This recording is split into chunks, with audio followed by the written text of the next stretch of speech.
എന്താ ഇത്ര വലിയ ആലോചന? ഏത് സാമ്രാജ്യം പിടിക്കാനാ? എന്റെ ചേച്ചി വന്നിട്ടുണ്ടല്ലോ.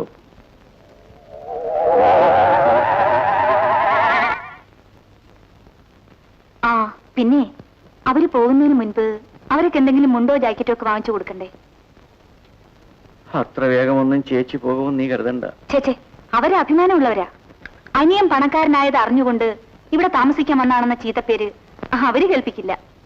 ഊണ് കഴിക്കാൻ നേരത്ത് എന്തിനാ കാപ്പി കുടിക്കുന്നത്?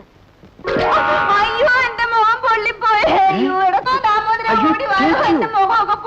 ചേച്ചി, എന്റെ ദൈവമേ, അയ്യോ പെടാ, അയ്യോ അയ്യോ അയ്യോ അയ്യോ എന്റെ ദൈവമേ, അയ്യോ എടാ, ആ ദ്രോഹി ശോഭ എന്റെ മുഖത്ത് തിളച്ച കാപ്പി പോരി വെച്ചാ എന്റെ മുഖം പൊള്ളിപ്പോടാ. അയ്യോ, എന്റെ കണ്ണ്. ഞാനെങ്ങനെ അറിയും ചേച്ചി ഇവിടെ ഒളിച്ചു നിൽക്കുന്നത്? ചേച്ചി ഇവിടെ ഒളിച്ചു നിന്നതല്ല, നമ്മുടെ വർത്തമാനം കേട്ടുകൊണ്ട് അവിടെ അങ്ങനെ നിന്നുപോയി. ആ പിന്നെ ഞാൻ നിങ്ങളുടെ കിന്നാരൊന്നും കേൾക്കാൻ വന്നല്ല, ഈ ജനലിന്റെ കമ്പി എത്രയുണ്ട് നിന്ന് നോക്കുമായിരുന്നു.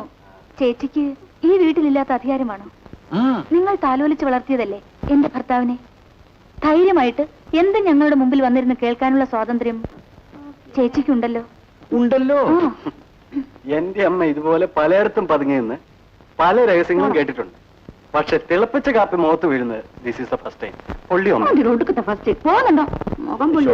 നീ ചേച്ചി വിളിച്ചുകൊണ്ട് മരുന്നിട്ട് കൊടുത്തേ.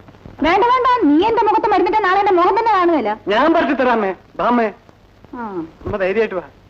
ഓ, ഇനിയെങ്കിലും ഇത് നിർത്തിക്കൂടാമേ. ഇത്രയും പൈസ ഒക്കെ ആയില്ലേ.